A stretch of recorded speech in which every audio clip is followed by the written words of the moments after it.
All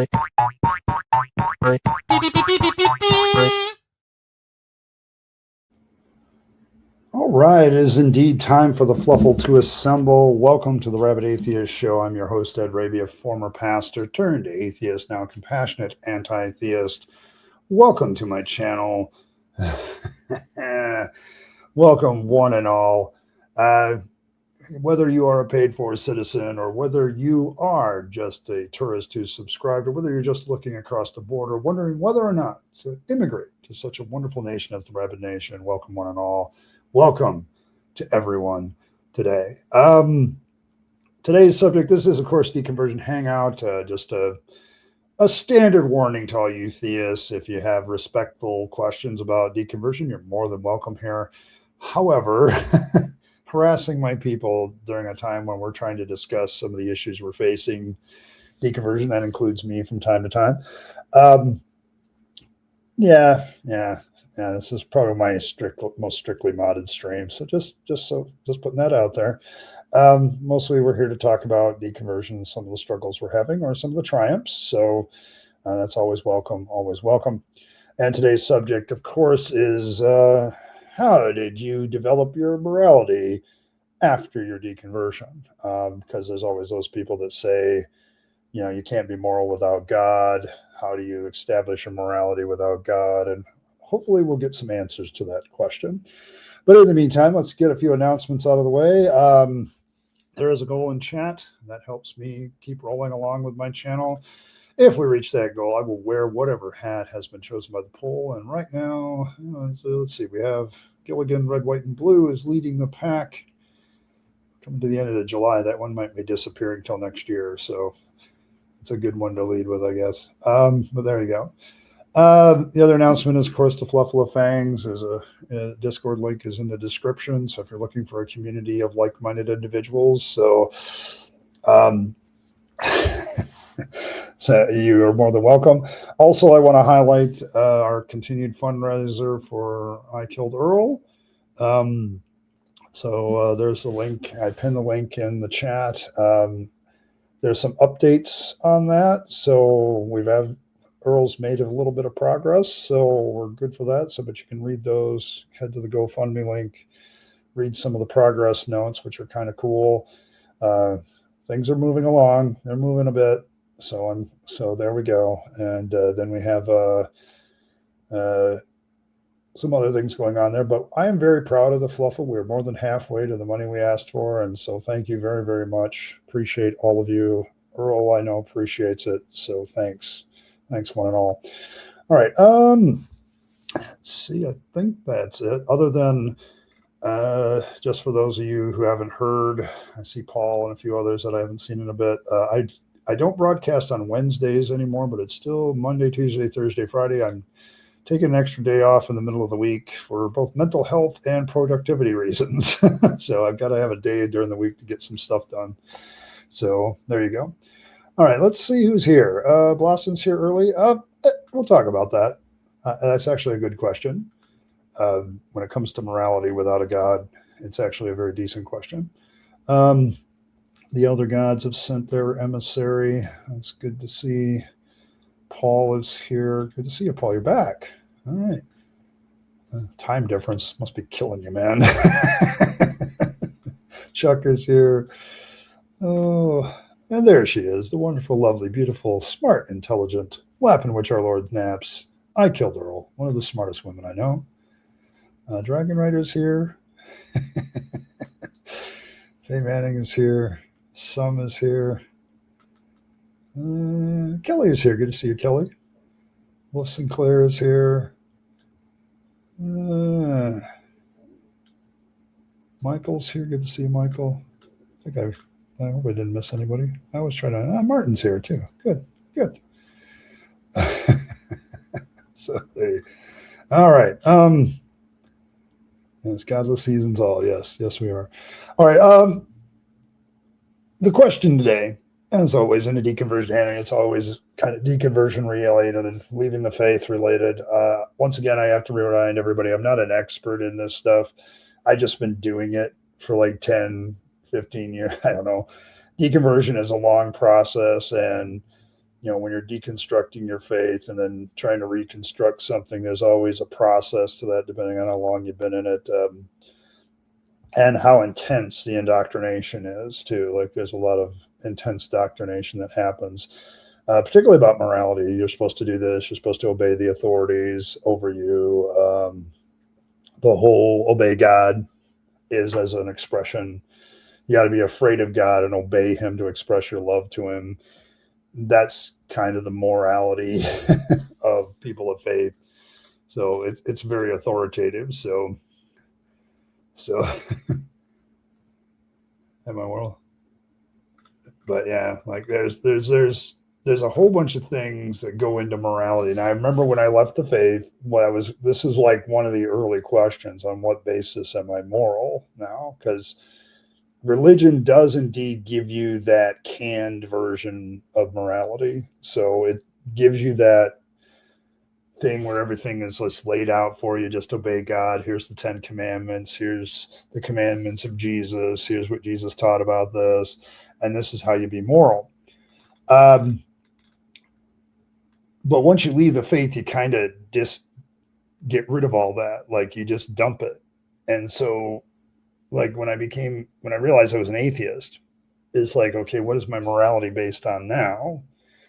I'm basically have chucked authoritative morality altogether, and I have to say it's been a long journey, but it becomes a question of what do I think, feel, understand as the right thing to do? What leads to more human thriving, including my own?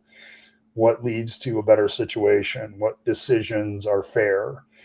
What ones are just? Like there becomes a whole bigger subject.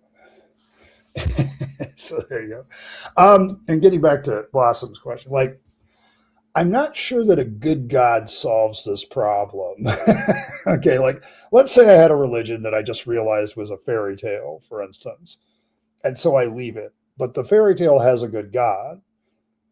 That still changes my morality. Am I being moral because the God told me to, or am I being moral because it's the right thing to do? Like, what do I mean by the right thing to do? So it becomes a bigger, like Euphoro's dilemma, like when he stated it, it was like, if the gods, like he wasn't dealing with the singular God. He's like, if the gods declare what is moral, what is morality, but authoritative might makes right. And if morality exists without the gods, what do we need the gods for?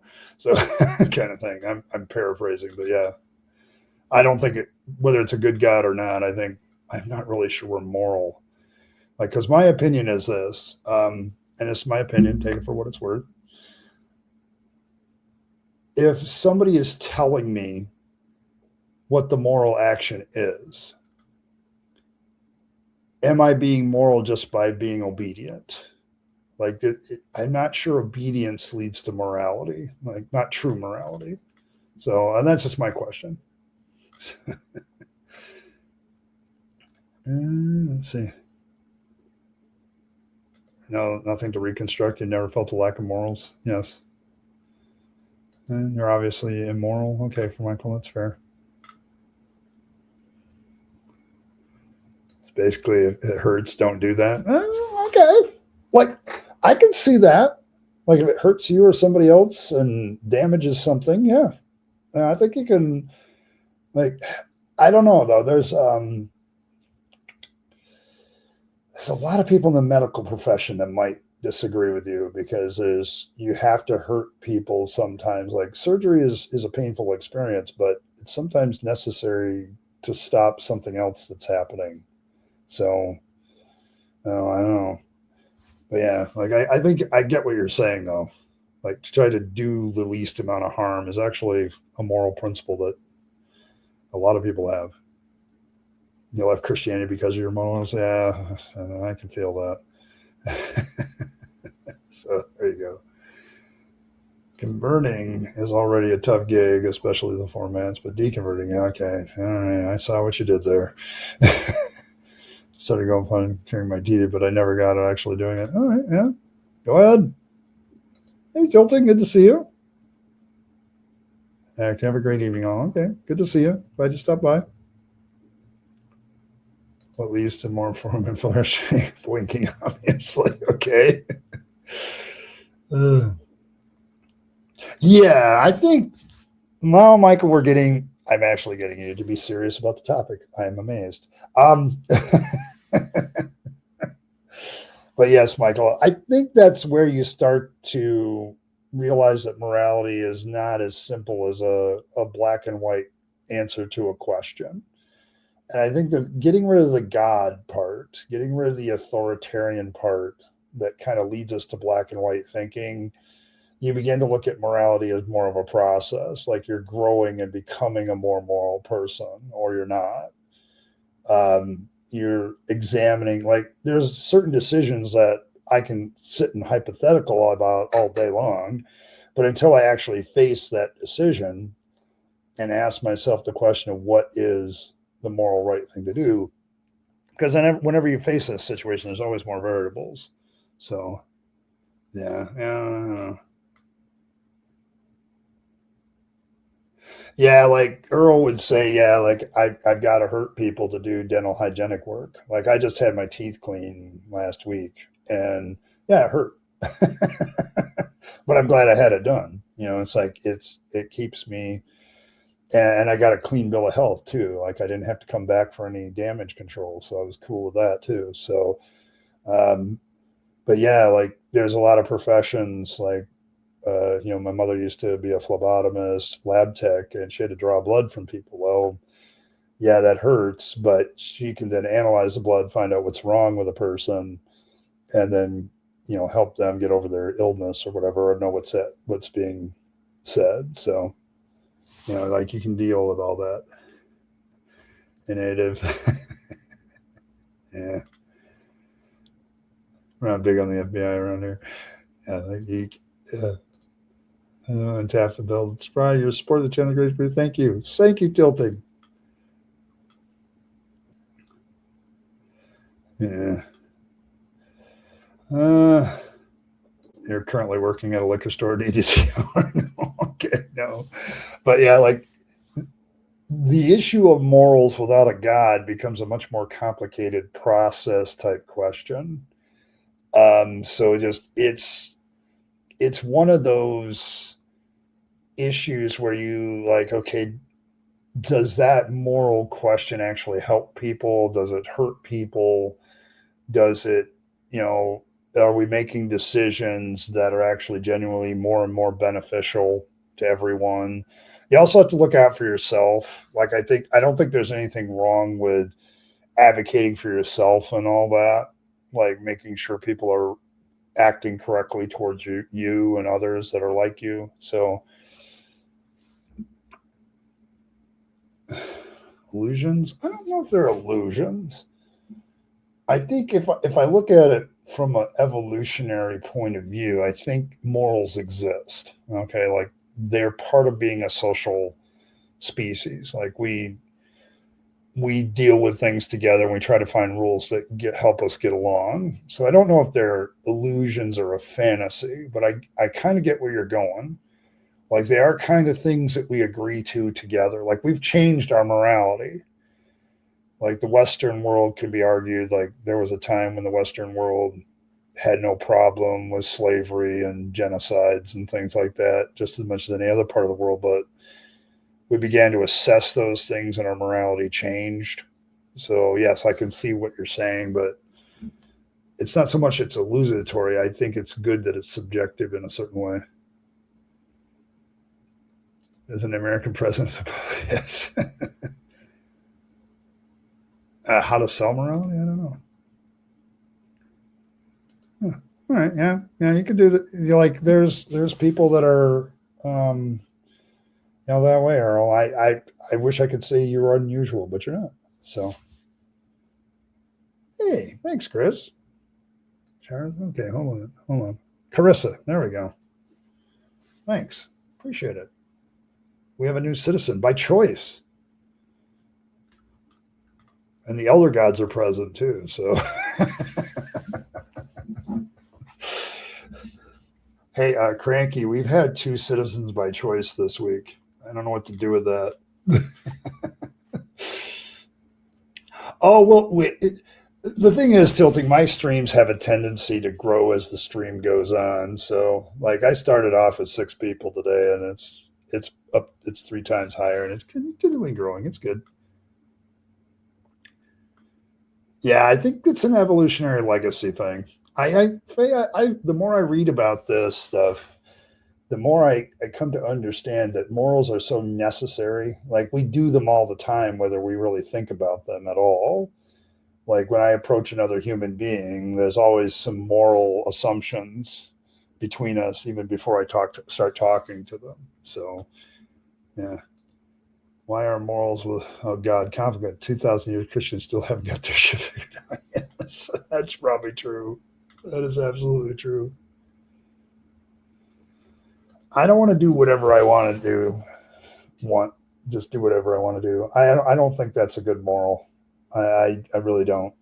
Just because I only live once. I'm the guy that'll say that at the end of every stream. Like, I always end with, take all your time, money, and opportunities to spend them on yourself. But I also add the other two, the people who love and care for, and to make this a better world. So to me, if I'm going to have that good life and enjoy life, there's a part of it that's outside of myself that I need to influence. So there we go. So.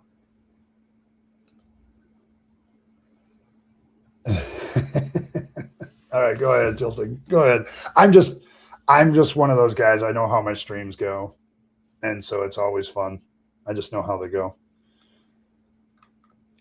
It's like every stream. That's why. Yeah, like think about streaming for a minute. Everybody has that 5 to 10 minutes at the beginning of every stream where they're like announcements, getting organized. They're waiting for people to file in. I'm going to use the church analogy. It's like when I used to start my services in church. I've got my early crowd, and then as I get going with the announcements and whatever else I did at the beginning, and people would shuffle in. Like, you're quite just not in that regard. Yes. We used to watch hangings for fun. Now it's TV. I don't know. Yeah, the questions are interesting and the statements are interesting, Earl, but I have my questions whenever. Whenever I have a new person, Earl, it's like, okay, all righty then. Okay, what are we dealing with now? But like, I don't, like, I think that's one of the assumptions that, that's why I'm kind of with you with the bot thing, because it feels like Christian-y, like they're trolling. Like, you atheists should just be doing whatever you feel like doing. If there's no God, just do what you want to do.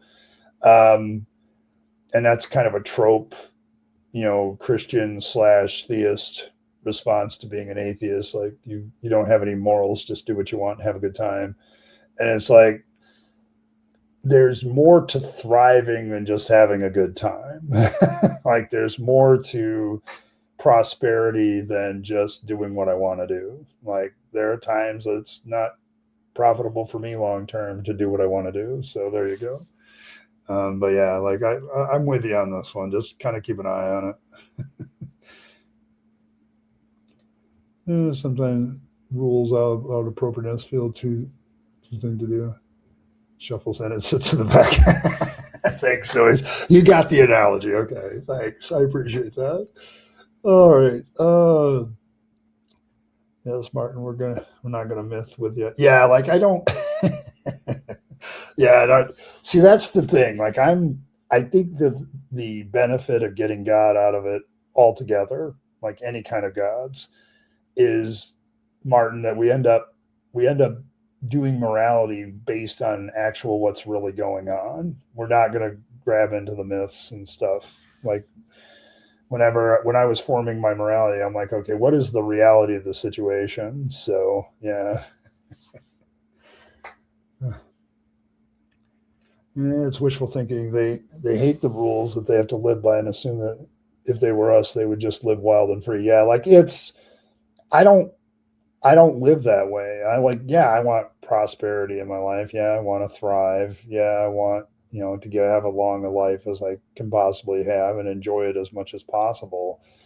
But there's more to the moral question than just doing what I want and having a good time. Like there's things that are required to have that in a society, and that's where morality comes in. Like how I treat others, how I treat the world around me is part of that equation.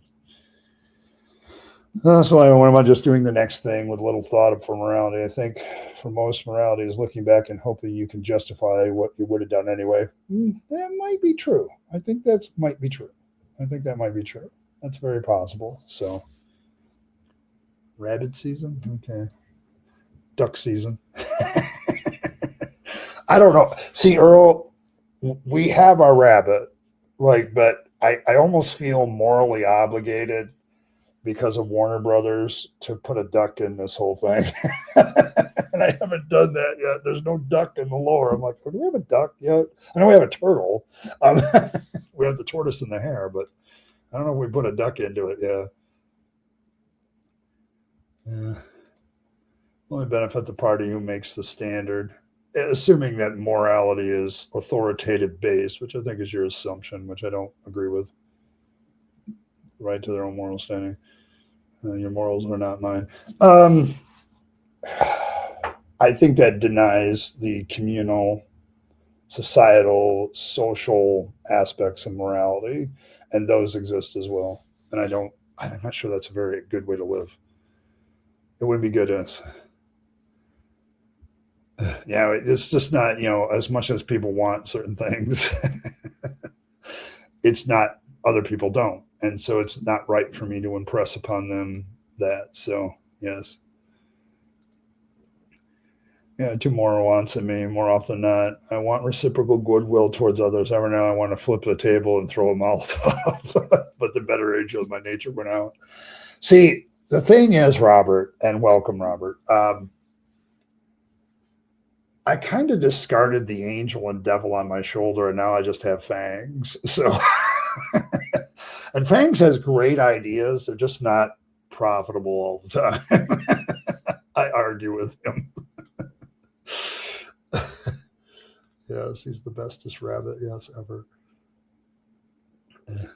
Yeah, we need a duck. Okay, see, this is what I'm saying. We have the tortoise and the hare. Like Oscar has become the tortoise. That's official. That's dogma. I was wearing the hat when I said it. If Evan was here, they'd be crying. But it's like, but at the same time, like because of my Saturday morning cartoon fair with Bugs Bunny, I really feel like we need a duck. And we've debated long and hard about whether there should be a companion deity to Fangs. And I don't know, maybe it should be a duck. That's all I'm saying. I just haven't figured out what I want to do with it yet. The lore has to be clear. The revelation from Fangs has to be right too. Dead from Dead Dread Universe. All life is a crime. The sentence is death. Yes. I don't have a moral code yet. Some things are common sense to figure out, but others aren't so simple. High school and college accountability class, I constantly talked about the Enron scandal. Oh, yeah. Yeah. See, because if I follow, actually, the Enron scandal is kind of a good example of a group of people following what they wanted to do to the detriment of others, and it ended up being detrimental to them to doing that. Like, I don't think you can just do what you want, because I think ultimately that's going to lead to other people who also want some things out of life countering action. The Enron example is actually a pretty good example of a group of people who did what they wanted and got caught, and the very thing they were trying to achieve, they lost. So it's a good one. Yeah, you don't have a society without morality. You need the social construct of it. Yeah, so you an asshole. There you go. That's fair.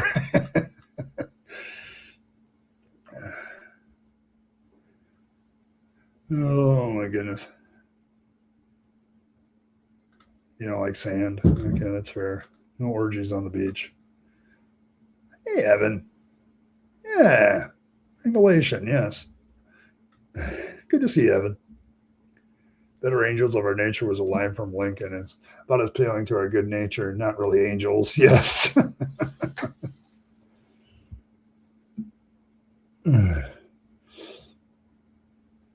I I don't think morals are a fantasy. Like you can say that, but I don't think so. I don't think so. And you keep saying the same thing, so I'm getting suspicious. Like you're not really reacting to what I said. All right. Really complicated. Like do no harm if you can help it, and contribute to flourishing if you can. Like honestly, Evan, if that's it, I can't fault that one. I really can't. I really can't fault that one. I don't. I can't. So, yeah, yeah, yeah. I don't know. I don't know. I've always kind of like I suppose I've delved deeper into the question because I came out of a tradition in Christianity where morality was like dictated to us from on high in a very strong form. And so I think it was probably a more important question to my deconversion leaving the faith than a lot of other people's. So it's like, okay, I need a moral code. I need something that can kind of give me a framework. And that's kind of why I settled on stoicism and virtue ethics. So it's like, it gives me a framework, but do I depart from it from time to time? Just do good things, don't do any harm, and contribute to flourishing? Sure.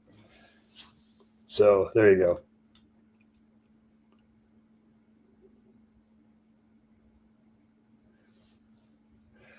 Oh my goodness. My personal lore, Fangs is some other god pet, maybe Iris. The other god thinks they're in charge, but Fangs disagrees, of course.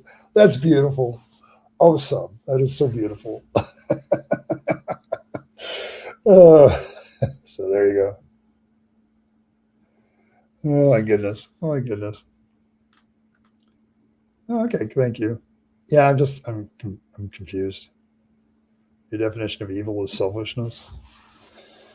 Yeah, I mean, I had a little bit of a chat thing today with a theist in my one of my video from last week about Redeem Zoomer's attempt to cure the problem of evil, and the comment was weird because I'm not sure where it came from. Like the guy's channel is one video, and it's like Christian, Jesus mushroom or something like that, and so I'm like, okay, that's weird.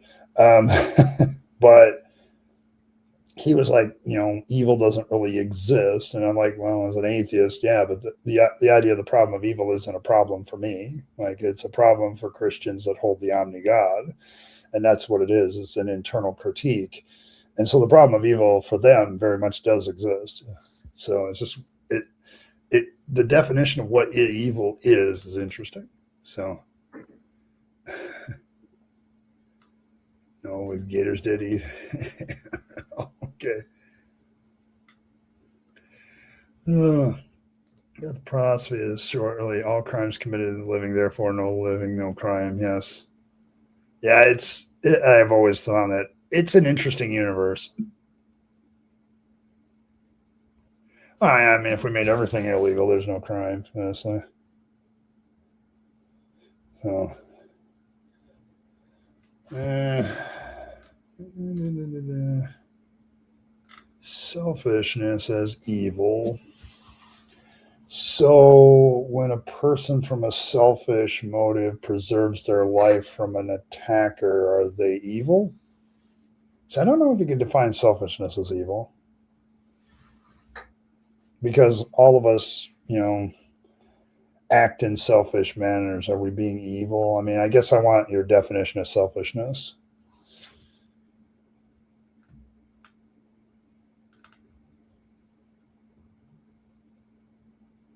I haven't watched it yet, Blossom, but I got the gist of what you were saying with it. Like, yeah,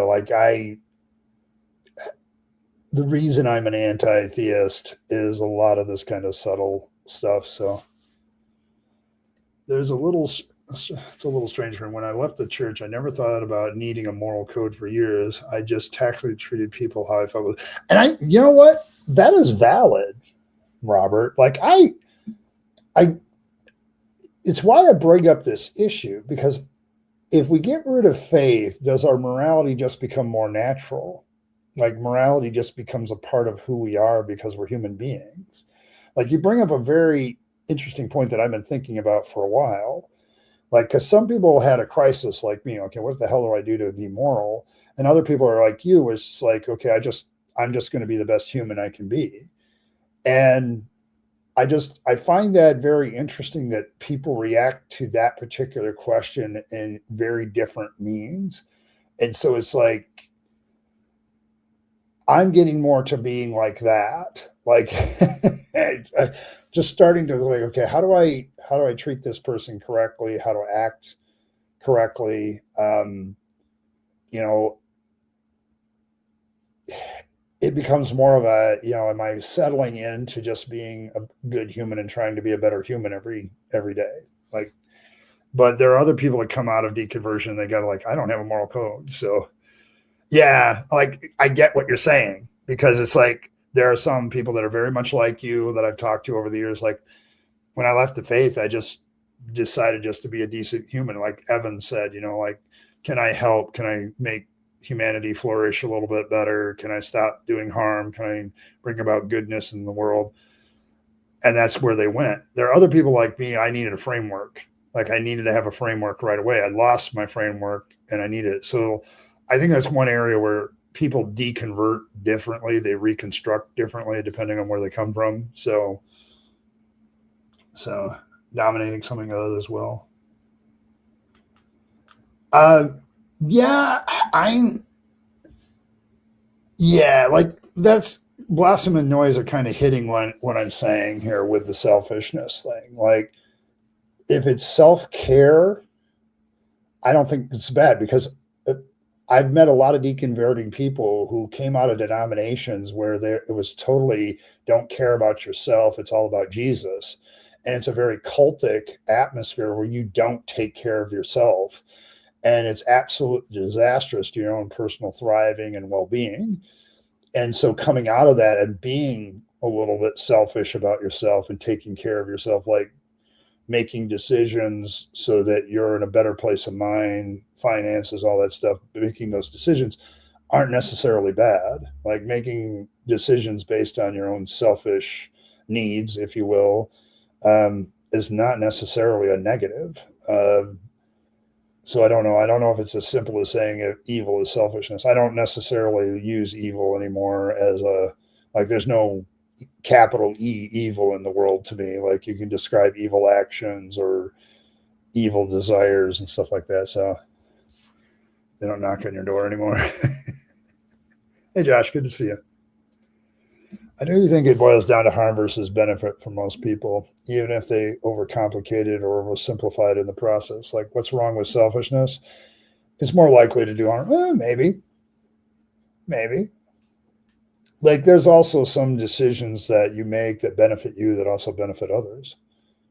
Like, let's take a family where one of the persons that's engaged in making money for the family unit. Okay, trying to be as general as possible here, doesn't like their job, sees a better job, and it also happens to make them more money. So they pursue that, make more money, and then that's more money for the household. It's purely motivated by having a better job and making more money, but somehow that also benefited everybody else in the household, because it makes the financial life of that household easier. So I don't know, like when we talk about thriving and benefit, if it benefits you, it doesn't necessarily mean it doesn't benefit somebody else. Like making the decision, like if you're an addict and you're addicted to something and you make the decision to get over your addiction, it's a very self-centered decision, but that's going to have a hell of an effect on people around you if you succeed.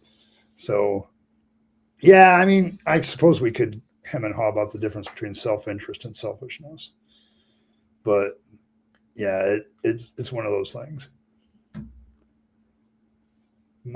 Putting my interests before anybody else's.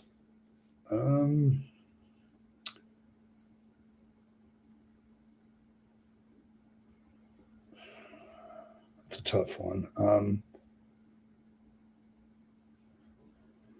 I don't know if that's true.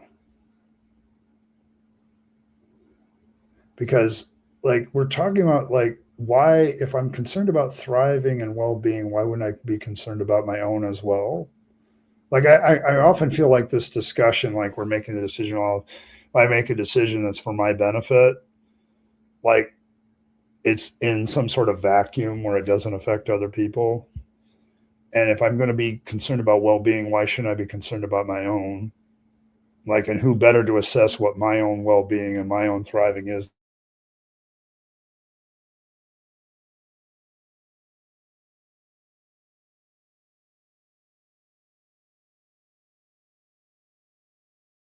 than me? Okay, all right, we're back. If somebody else is acting in their own self interest, but it still benefits me, were they selfish? I don't know. All right.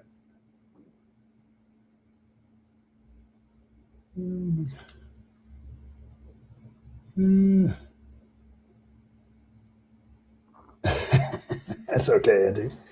All right. Already an authority figure. They usually assume the authority figure shows the best, or else, in the case of imaginary authority figures, model them in their own image. Yes.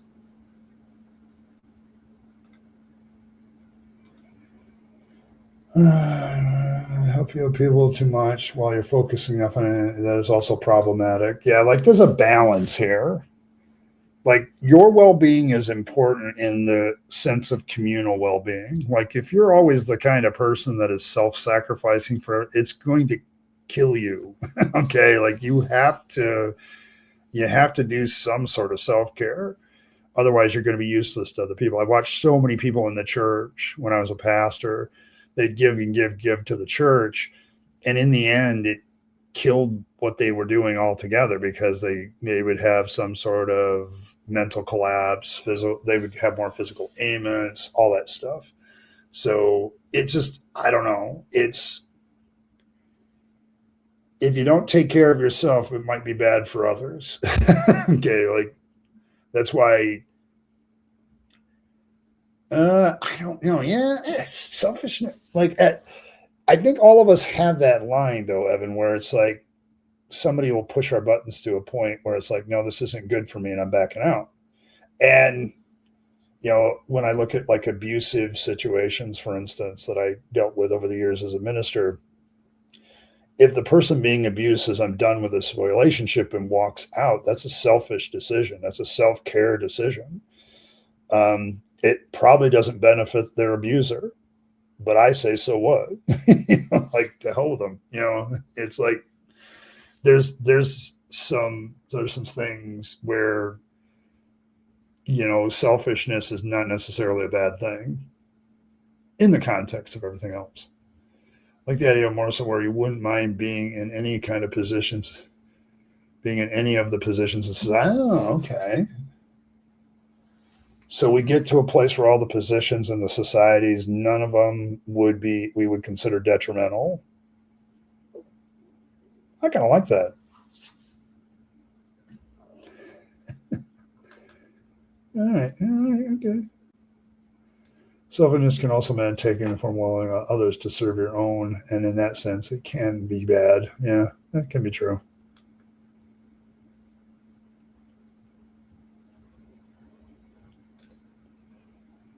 Yeah, but then once again, yes, I know the movie reference. Native. Yes, I actually have that title at work. People call me Evil Ed. People in the know, the older folks calling me that. So, I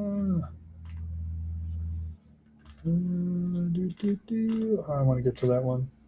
It's way down. I'm behind on the comments because of the pause there. I was having some connective issues, I think. All right, yeah. Talk, yeah. Okay, yeah. All right. There we go. Ask before assessing others. You can't help it if you're, yeah, like there's like even the, yeah, you can't help others if you're dead. Like you can't help others if you're exhausted and have nothing left to give. Your well-being and the overall well-being is important, is all I'm saying. And I don't know if that's selfishness. Like I think there might be a good point to separate out a definition of self-interest versus self-care, selfishness. So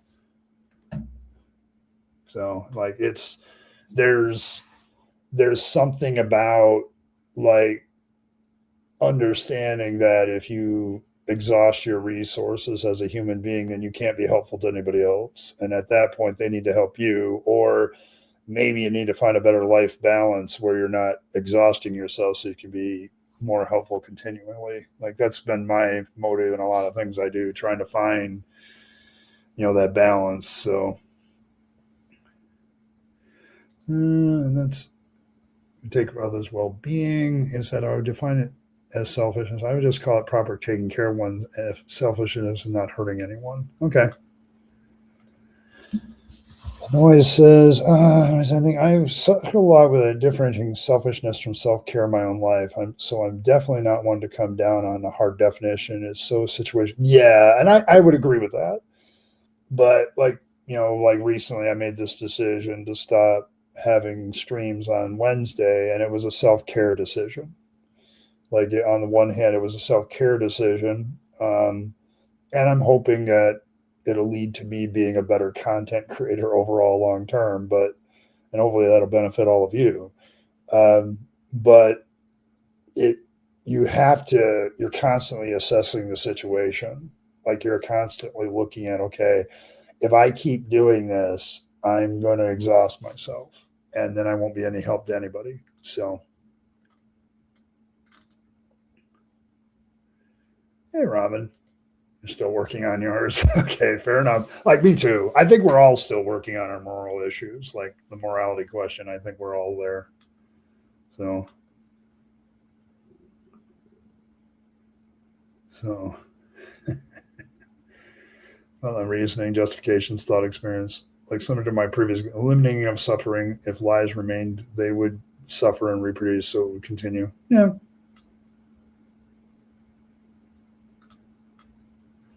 So, eliminating suffering is to eliminate. Yeah, like there's that other problem is the way the world works. Um,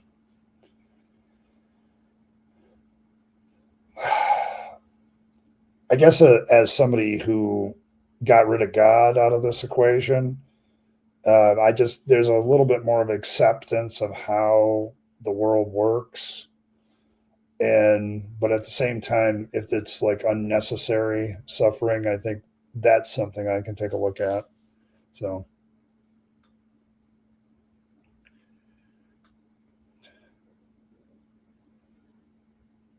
yeah, what, the cognitive dissonance kid? I don't know.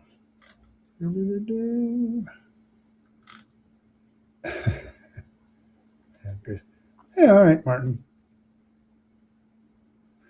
I don't know.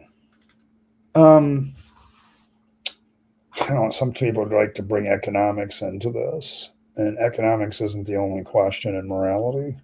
Like it's treatment, how people are treated, and sometimes that doesn't involve money. To clip that, but I say so what? It just rolled off the tongue. Yes. Oh, let's see. Setting boundaries isn't the same thing as being selfish to me. Like, if anything, be a spouse and then there is one being selfish. Yes, and I think that's kind of the thing that's interesting to me is like we're trying to say, okay, my self interest is okay.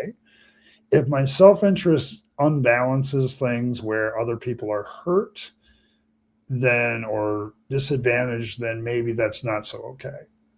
So you met people like that. Okay.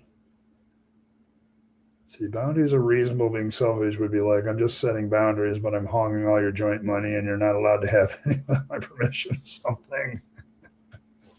Yes. It could be a culture thing. Like, I'm not saying economics isn't a part of morality, but I think it's a much more complicated question than just economic fairness. Because if you study economics in any kind of reasonable way, you realize that even if you tried to create a fair system, some people are going to have more than others within a couple of years. Like if you give everybody the exact same resources in an experiment, within a very short amount of time, some people have more stuff than others. And so it's like, it's always the game theory aspect that you have to factor in. And like it or not, there's an inherent selfishness to every human being. The question is, where do we put that line? So,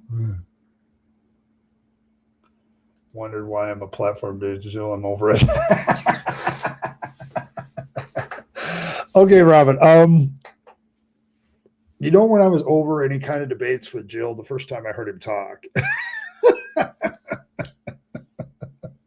I'm like, no, this isn't going anywhere. This is never going to go anywhere. That's okay, Robin. Yeah, it's all right.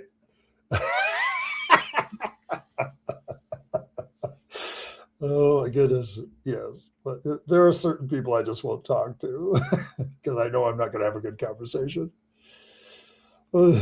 Straight up, but I hope I get the general idea of red line cross, like being I can't stream 5 days a week. It's itself, it's just a boundary. Yeah, like it's fine.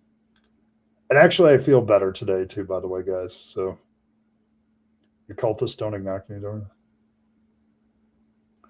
You need a life after all. Yeah. I don't get cultists knocking on my doors either. I know too much. Hey, Vixen.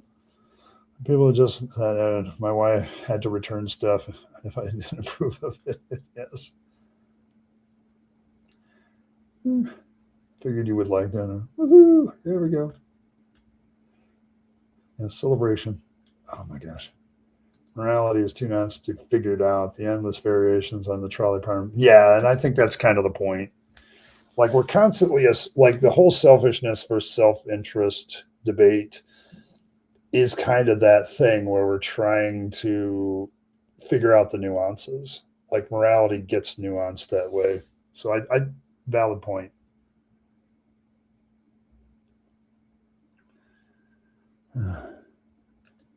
Could be suffering as something that hurting your life and hurting you. Yep. The fault on eliminating suffering, unless you're counting the easiest inconvenience or challenges of suffering. As it is now, there's suffering, but we can work on that. Yeah, I think so. Like, I think that's kind of my point.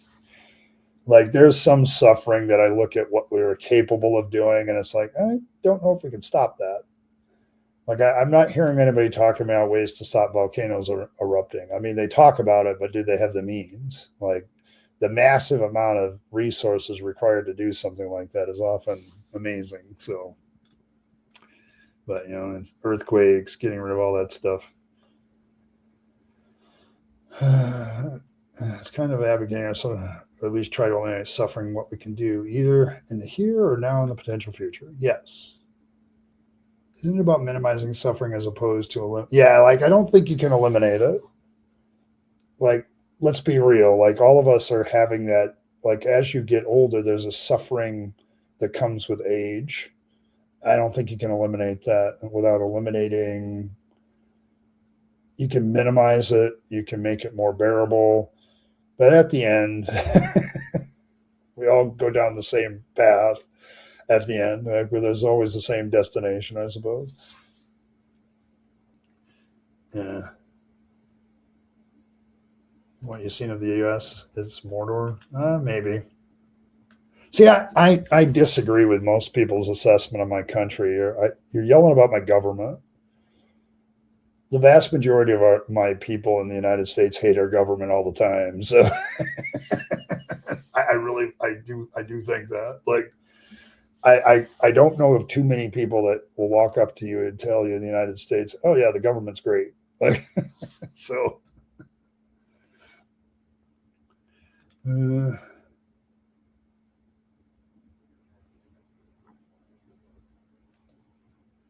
If I can, maybe I am Mephisto. Thought experience. Yeah, could be. It gets you to think about things. I'm cool with that. I'm cool with people thinking about things. Thanks, Josh. 2 trolleys and 3 tracks. Yeah, there you go. Well, most of the problems, Josh, with the trolley problems is like my brain does not like that kind of thinking where there's not another option. Like I tend to be Captain Kirk with the Kobayashi Maru. It's like I want to cheat. Yeah. If you understand what I'm saying, I want to goddamn cheat. So it's that kind of thing. So life is pain. Yes. Anyone else otherwise is selling something? Yes, that's very valid.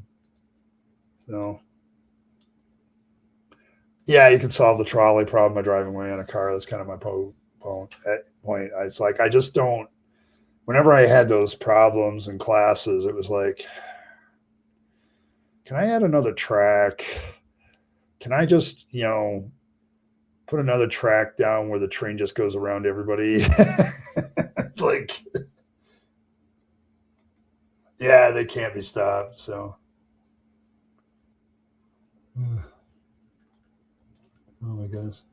Groceries at international mom and pop store rather than traditional store because they aren't fancy corporations. Yes. KISS method for overarching principle. Overall, keep it simple, stupid. Individual stitch is different.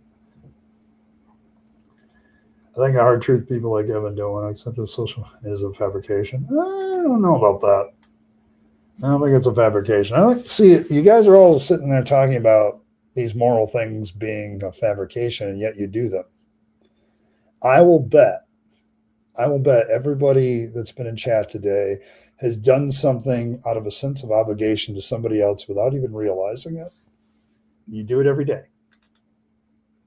Even if it's an obligation to just yourself, there's a sense of obligation.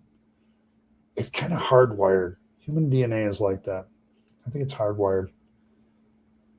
Suffering from age is kind of our fault because we extend the average lifespan in the last few hundred centuries. Yes. Are you saying, Wolf, that people were better when they died early? Oh my goodness. Yeah. I'm talking about there are more options than either off the person or deal with the fact that they suffer no matter what. This many of these, like I don't. My brain rebels at false dichotomies of black and white thinking.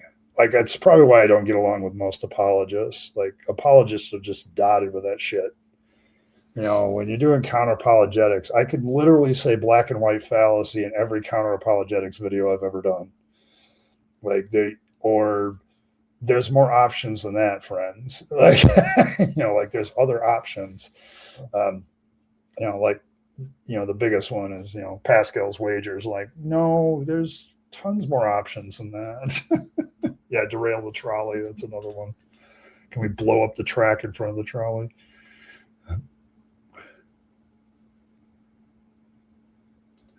Many moons if there's a problem. Yes. Derail it as the situation goes. Yeah, it's like I don't get it. Like it's why I hated those problems in school. The trolley problems always bothered me because it's like, God damn it. Like there's other solutions here. Yeah, like who is the person putting the people on the railroad tracks? Let's find that asshole.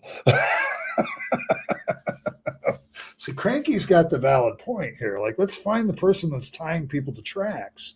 Like, what the hell? Like, so probably is a hypothetical trolley problem where there's not a solution but the reasoning. Yeah, I get it, but it's still like, but that's my reasoning though. My reasoning is like, this is a bullshit problem. No-win situation that's bound to get worse. Young Justice played and getting trauma. Yeah, like the Kobayashi Maru in Star Trek is very interesting. I think it's in Star Trek 2, where that comes out that Kirk is the only one who ever beat it, and he re-rigged the simulation so he could win, and it was possible to rescue the ship and get away. So he just, and the accusation, is, oh, so you cheated. He said, no, I just changed the variables of the situation. And I think that way all the time. Like, can I change the variables of the situation? So, but yes. Yeah, let's find the guy that's tying people to tracks. I'm with you, Cranky. Apparently, Earl is too. Oh, the machines need people to do the thing. I'm for one welcome, our robot. Okay. Our social nature X, our high intellect, makes us peculiar animals is that we go above and beyond for others just as hard as we kill each other. Our spectrum stretches wider than any other animal. I don't know. Is that true? Is all this gray matter that we traded evolutionary for other things like strength and all this other stuff, has it been worth it? Is this what we come to? Like, I'm looking at the world today, and the weird part about a lot of things that humans do is there are some of the most heinous things going on in the world right now, like the wars and all that stuff. And yet there's also a bunch of people out there being kind, like very, very kind, like to people. And it is really weird that humans have evolved to a point where we are this extreme, and we have all the variants in between too. Like, Wolf, you're onto something there, man. Like, I'm kind of amazed sometimes that the variance in what humans can do, both good and bad. Like, there, you can look at history and you can see some of the most able acts.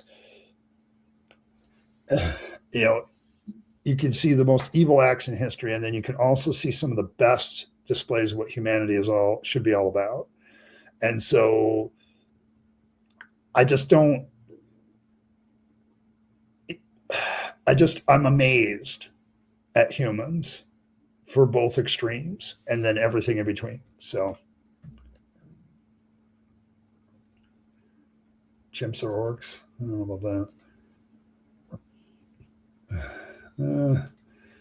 Definitely no win situations, which said do no harm when you can. And why my policy to minimize where you can avoid harm and suffering. Yes. Join the machines as the sponge. It's remind to fight against humans. Okay. I know, like Earl's a good example here. Like, and I'm going to plug her again, and then I'm going to play her intermission so I could take a break and prop her again. But when Evan started the GoFundMe, and I'm like, hey, can we start a GoFundMe on this? And we got it going. I'm like, okay, let's see where this goes. And I was amazed as well. Like, for all our joking around, I think a lot of people in my chat have good hearts. I'm not going to say everybody, because I don't know everybody, but I know a lot of you can make sacrifices for another person. And so it's like, it's one of those things. it's like, I think the problem is our evolution causes us always to look at the negative, and the negative isn't exactly as prevalent as we think it is. Like, I don't know. So, I mean, I could probably look at crime statistics. Like, if you read like 50,000 people in our country, the United States, committed a crime, like, oh, that's horrible. It's up from, 45,000 last year, and crime's just increasing. And then you realize that the population like increased way more than that percentage. It's like, okay, so there's like 300 and some million people that didn't do that last year. So. It might be. The thing is, Andy, I would love to go back in time to when there were like more hominid species, like there were several different ones, and see how that played out more particularly. We have an idea, but you have to wonder.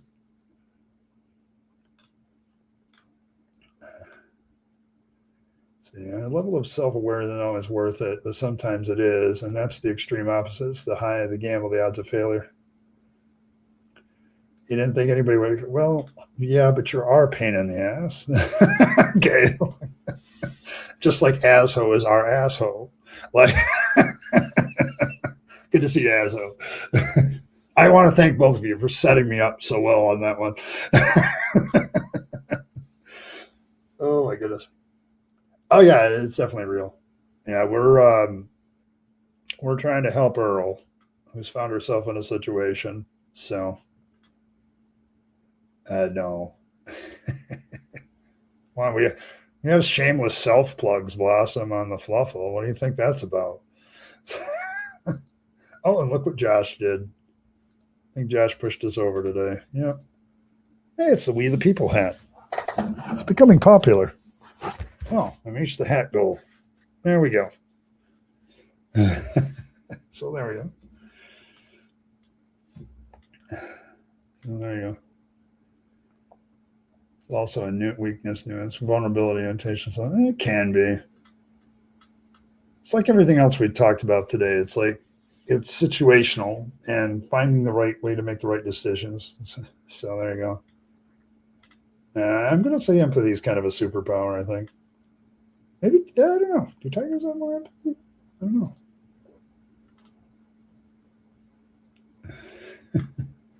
All right. 62 is a lot of humans are decent from Jackass. Yeah, from what I've seen in almost 62s, a lot of humans are did from Jackass. Like, yeah, just, you guys set me up beautifully, though. Like, we have our own pain in the ass Earl, and we have our own asshole. So we're good. You may be assholes, you may be a pain in the ass, but you're our pains in the ass, and you're assholes. So that's what's fair. Go back in time to prehistory and go and see the different human species living adjacent. Yeah, like I'd love to go back and watch that. Like probably like a video game. I want to speed it up, like sit somewhere I could see the whole thing in actuality and speed it up. But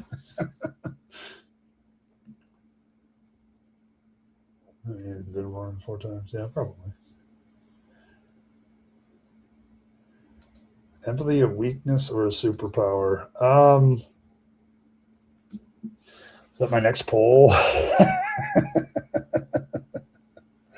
I don't know. Like tomorrow's stream is, we're gonna, what do you want to talk about? Basically, it's the last stream of the month, so I'm just gonna open up the floor and talk about what everybody wants to talk about. That might be a good question for them. Like, there's a lot of questions that people don't get to ask me, and it just doesn't fit the subject or whatever. And I'm going to give you a chance to do that. So, Gina's homo. Yeah, that's what I'm saying. Why has nobody done a video game of this yet? That's what I want to know. Like, why haven't we had a video? Well, maybe we have. No, because I don't think civilization counts. Because I'm talking prehistory, pre-civilization, what the hell people did.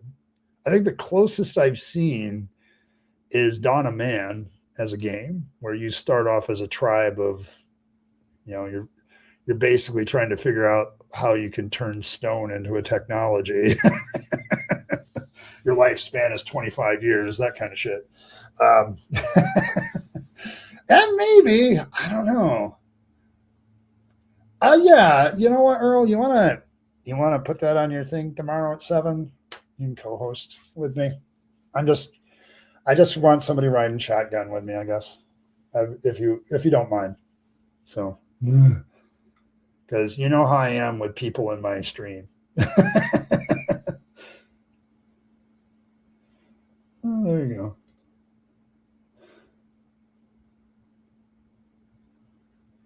It's a hoot. All right, asshole. You still have, after all these years on the internet, you haven't figured out how to reread people's spellings.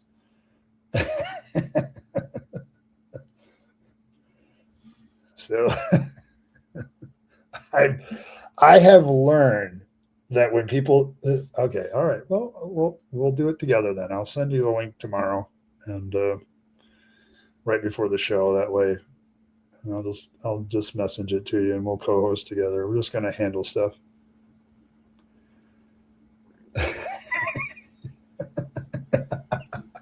Maybe I'll let you in too, Aso. Maybe. Yes. Yeah. Well, on the positive side, Earl, that spelling could have gone a different direction that it didn't. Although Aso found a way to go to take it there. Oh my goodness. Oh man. You guys are great today. This has been a good stream. It's been good for me. Good humor.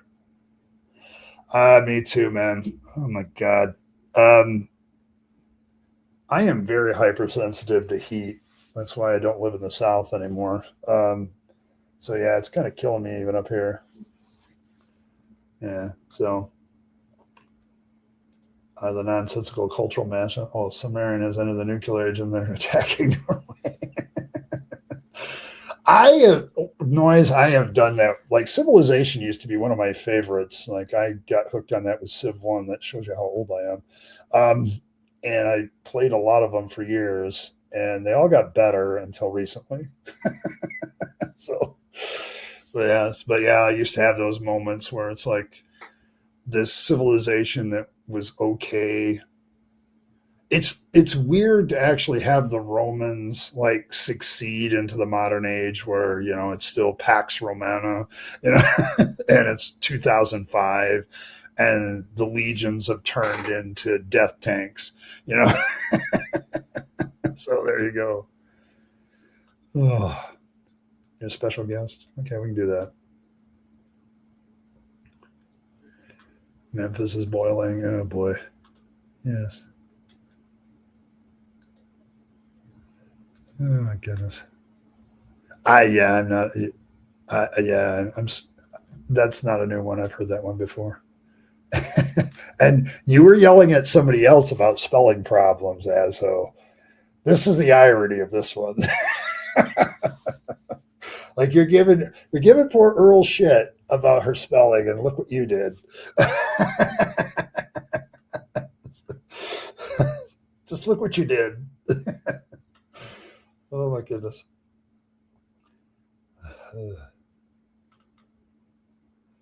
That cover Abraham Lincoln becoming a vampire hunter? Maybe.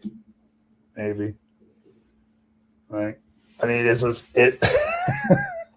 Oh, yeah, like I don't know. Like there's a lot of alternate history stuff that you can get into with certain games. Like what if this happened? What if that happened? Like the funny thing about the Romans ruling the world well into the 21st century is none of that German stuff or anything ever happens in those games. Like there's, it's like it's weird. Like I've played games with ancient civilizations like Proto, and suddenly they're ruling the world, and it's like it's weird. But yeah. Be safe, Tilted, don't get caught. Hang out and chat a second, but again, there's always pressure. All right, see you later, Tilting. Like, I'm not. There you go. So,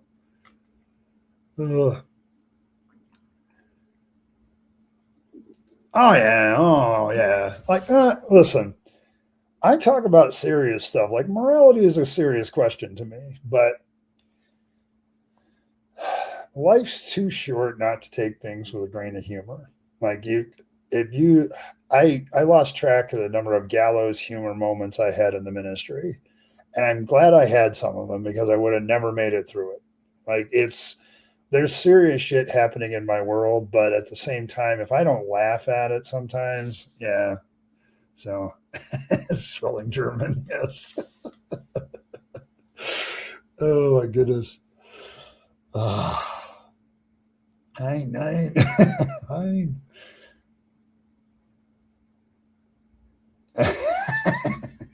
Lead acetate, yes. And that's the funny part, Andy. Like when you play alternate history games, it gets interesting, like Civilization. Like it's like, okay, I play on the real world, real size, and I play this nation. What can I do with it? And it's a game, but it's kind of fun to think about. We all have to learn to conjugate Latin. Yes, we would. Hey, Coffee College, thank you very much. Appreciate it. Welcome, citizen. See this? We have citizens by choice. That's 2 today. That's a third this week, I think. Yeah, let me see. That's 2 today. Yeah, 2 today. And we had one last couple days ago. So citizens by choice. usually Cranky is out there like, yeah, you 10 people, you're citizens now.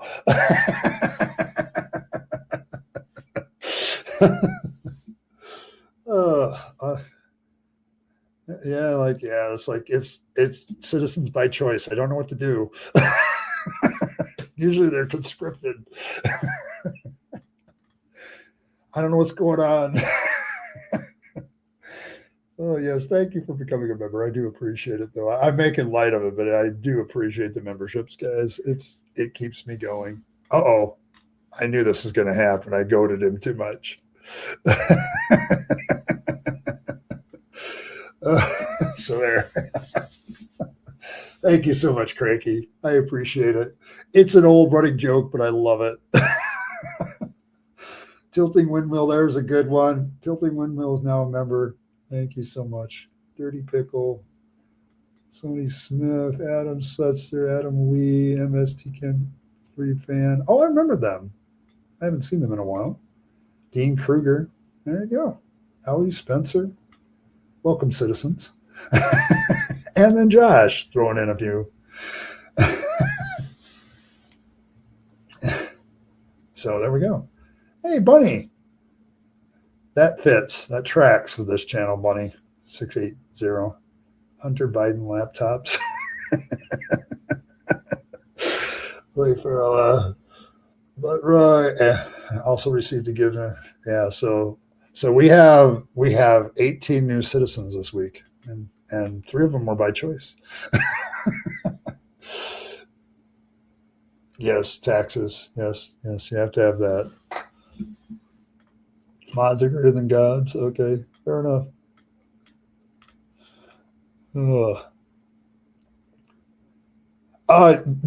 Listen, Paul. Dark humor is kind of something that some of us appreciate. I know the Goblin Queen herself appreciates some dark humor from time to time. Heck, she draws some. So, so it's all good. Yes, thanks, Cranky. Thanks, all of you. Oh my goodness, Josh, Cranky, thank you so much. It keeps my channel motoring along. Like I'm trying to do the best I can. So, yeah, it's the real stuff. Yeah, we do have badass mods around here. Like I honestly, when I first got into streaming, I was very, very worried about that part of it. Like, how am I going to handle that? Because I have a hard time. At a certain point, you can only keep track of so much. And I'm like, can I trust people to handle that side of things? And my mods have been very, very, very good. Like I had a guy yell at me just, what was it? The last time I think we banned somebody, I can't remember, they tried to contact me and they're like, your mods are shit. And I said, dude, you broke the rules. Like, and I didn't have to do it. Like, I've also been accused a couple of times of like, why did you ban me? I'm like, I don't ban anybody. My mods yell at me for being too nice sometimes. Oh yeah, you can say that. Yeah, absolutely. Like, you guys are great. Like I always appreciate you guys as modding, because then I can engage with a person and I know that the decision is whether they're going to get timed out or banned or whatever is not mine. And that just frees me up to have the conversation until it becomes too much. And that is, there are times I have timed people out. Like, I think I did it a couple weeks ago where I timed people out, but it was just like, so it's like, it's very, very helpful tilting to have good mods. And you're a very good mod. Like, I've seen you mod in other places and you're a very good one. Like, good mods are important, like they are. So mods greater than gods. maybe we might do that. But yeah, like I have never, there have been very few times that I'm like, it might have been a little bit too early. But even then, it's like, I'm good with it. You guys do a very, very good job. Like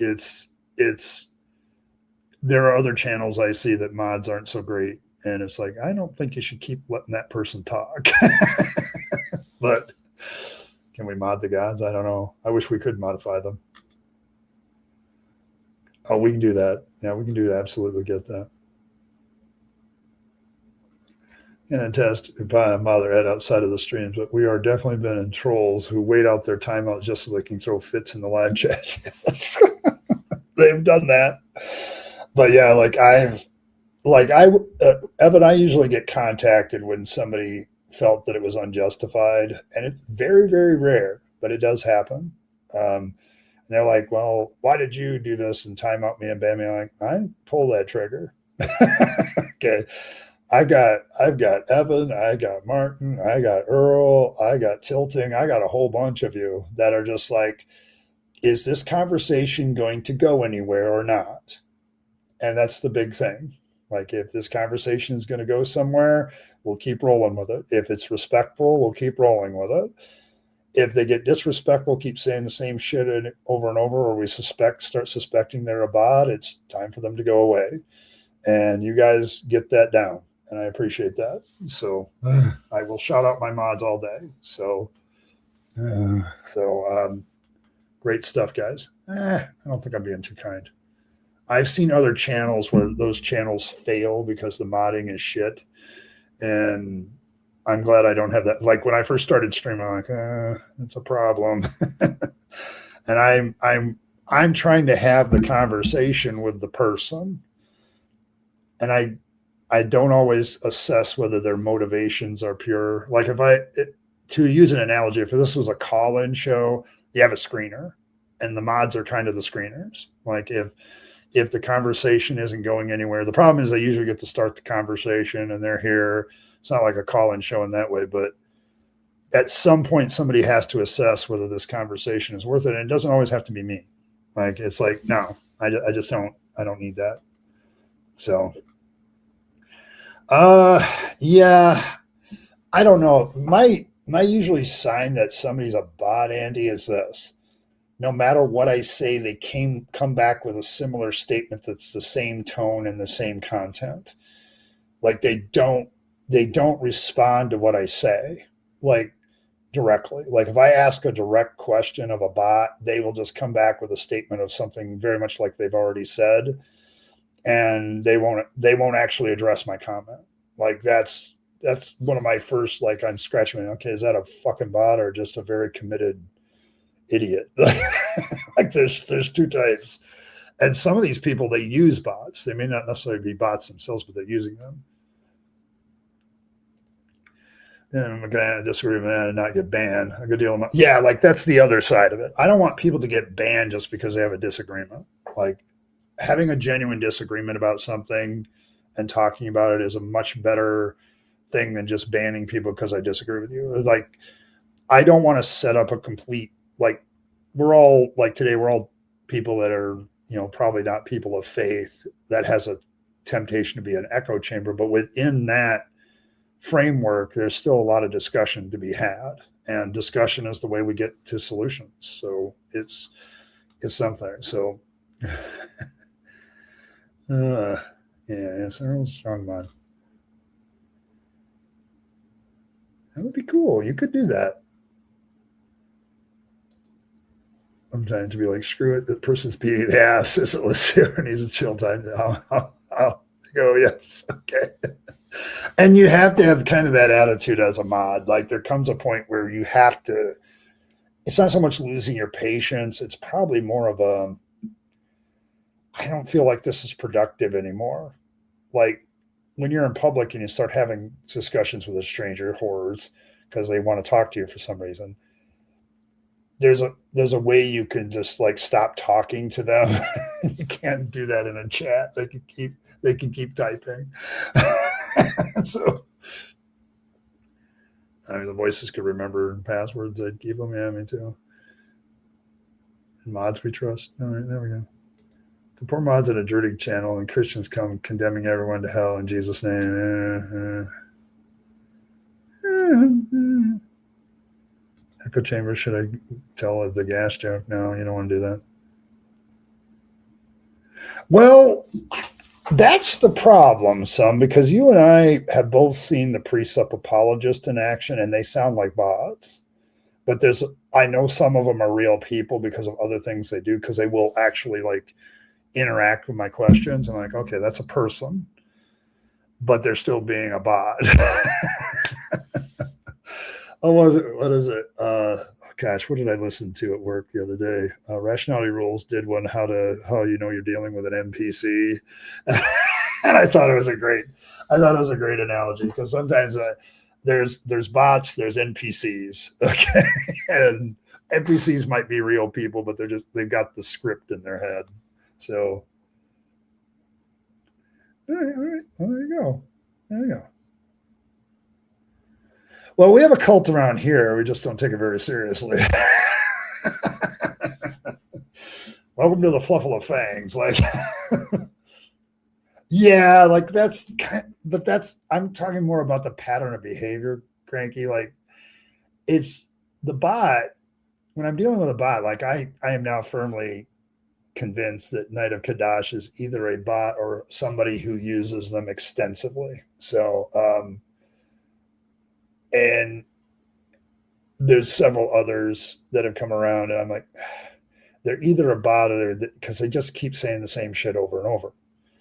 And no matter what you say, no matter what you interact, when I'm dealing with an NPC, like a real person that talks that way, they have, like, it's in a video game where you push the dialogue response, and there's only 4 different ones.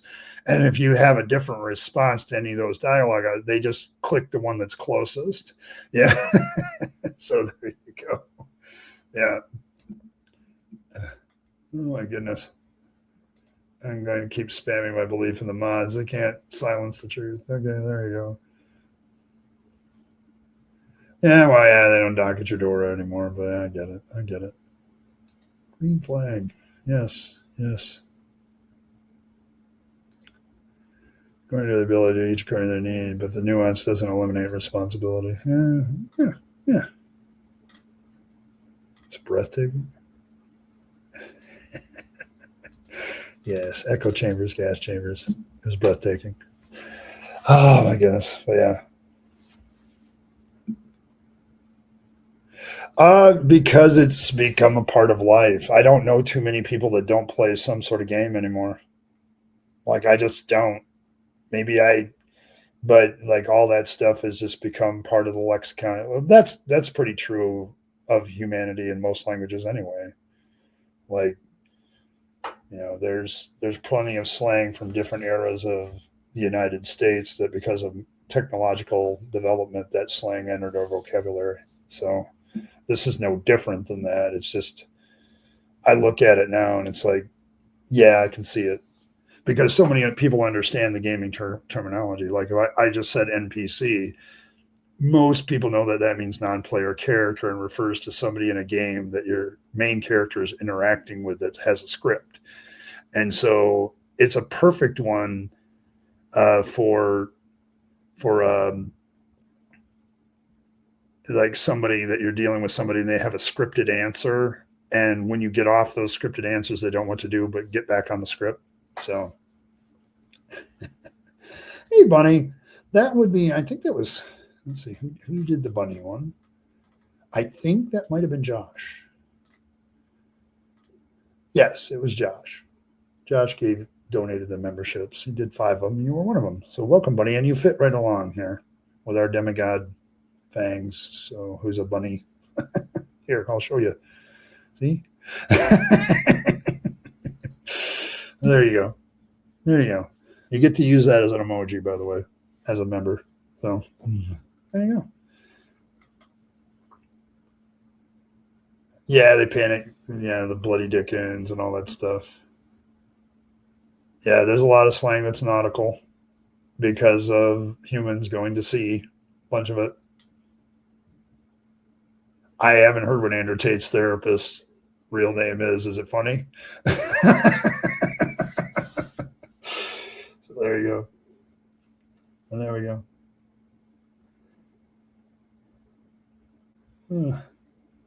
Yes, congratulations, buddy. But yes, we have bunnies here. We have lots of bunnies. We got Fangs being confused by the vibes and lies of the apologists. We got Judge Fangs, which I'll be using in a little bit here. I got about 5 minutes, and I got to get ready for my work day. Pre-sup opossums, But we have bunnies. We have lots of bunnies. Working on a duck. I think Fangs needs a duck companion. I'm just trying to figure out how to get it in the lore. I just got to figure it out. I don't know, maybe I can make one of my other ones. We need it, so there you go, drinking game. You'd all. So, yes. Andrew Tate's real name is Emery. He was going to change his surname to paper, making him realistically irritating. Emery Paper, oh my God. Yes, he has a super fast turtle friend. That's in the lore. I made that official a few weeks ago. Rats and mice, please. I don't know. See, I don't know, a mouse character. I guess we can have it. I mean, a kind-hearted rat that really isn't a rat would be like the ultimate in irony to me from a symbolic point of view. So yes, we do have the tortoise and the hare. We do have that. You're choosing to believe it's a farting turtle because you're 5. Oh my goodness. Roy's beautiful. Outstandingly beautiful. But yes. There we go. We're going to go back to Baby Fangs because Baby Fangs makes everybody feel better.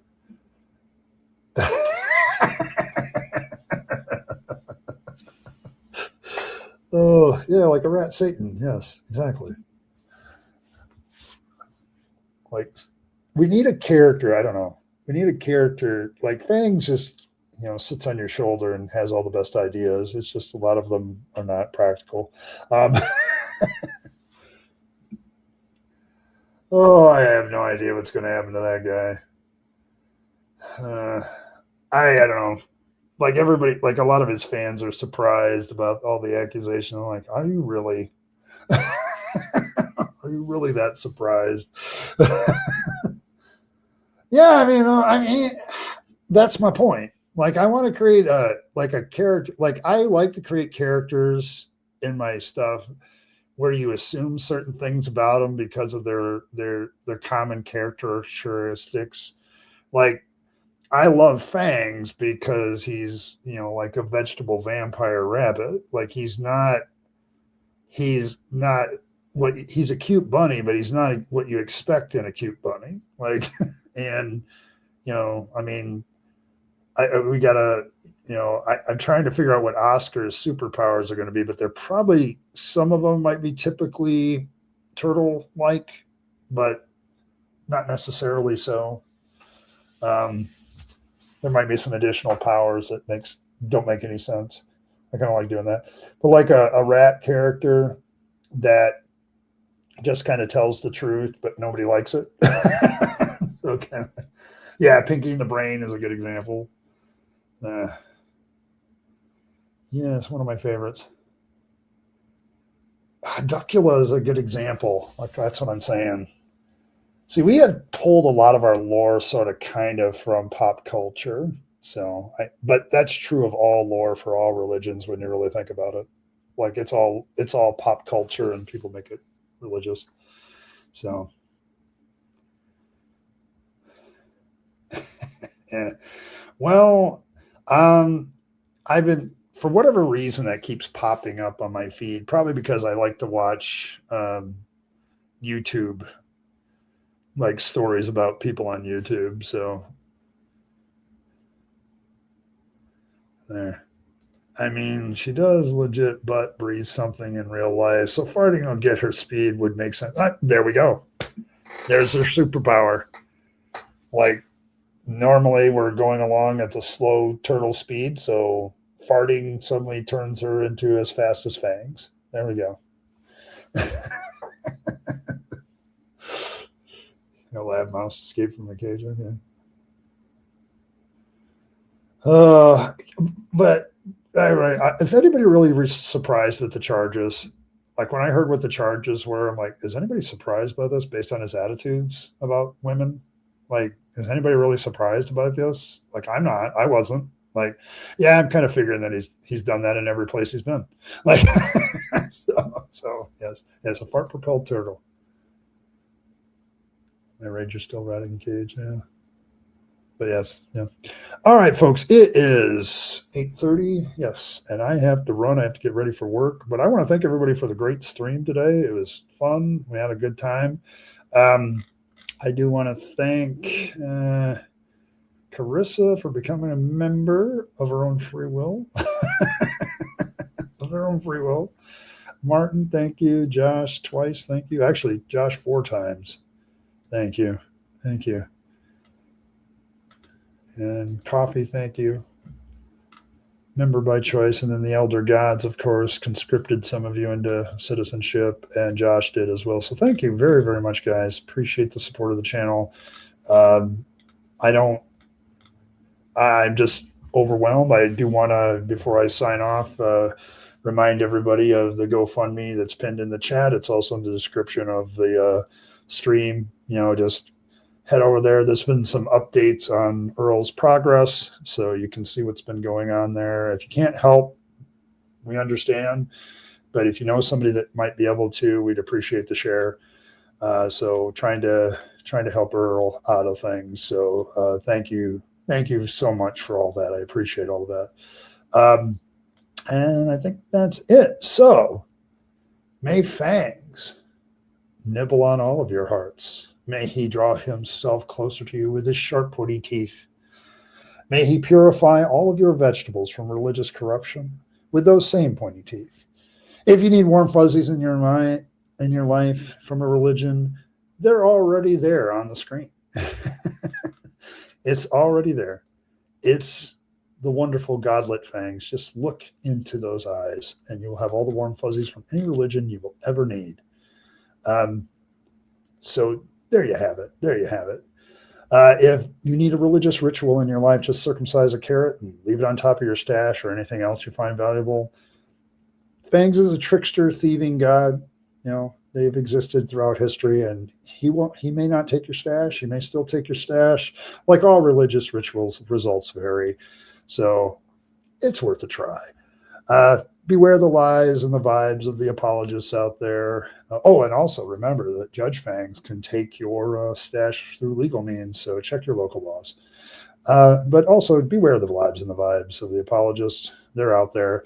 In particular, beware of the presuppopossums. They're out there doing those things. So thanks to all of you for paying attention to our lovely, wonderful atheist deity who draws strength from non-belief. Appreciate it. And as always, folks, thanks for stopping by.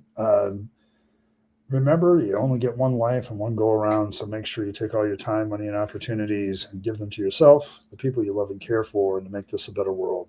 You'll be happier if you do, and don't waste them on the trappings of religion and faith, because that's a dead end. I speak from experience. As always, folks, thanks for stopping by, and tomorrow we'll be doing an open stream. We'll talk about what you want.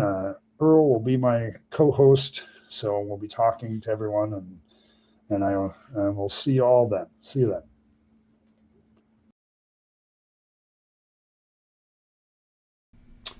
Hey, thanks for sticking around to the end to find out how you can support the channel better.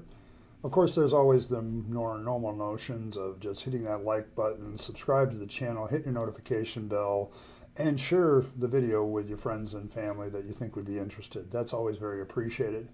If you want to support the channel in a more tangible way, there's several options. You can super chat or super thanks in the comments or during a stream. Those are always very welcome. But you also can become a member of the channel. Members have certain perks like getting the videos early, things like that. They also have some good custom emojis during chat. So all of these things are good benefits to members, but they also support this channel and its work to continue to normalize atheism and deconversion, for which I'm very appreciative. It keeps me going, and it keeps me as a content creator being able to do more and more as a content creator. So if you choose those methods of support, thank you very much. And I appreciate you once again for staying to the end and listening to other ways that you can support the channel. Appreciate it. Thanks, and I'll catch you next time.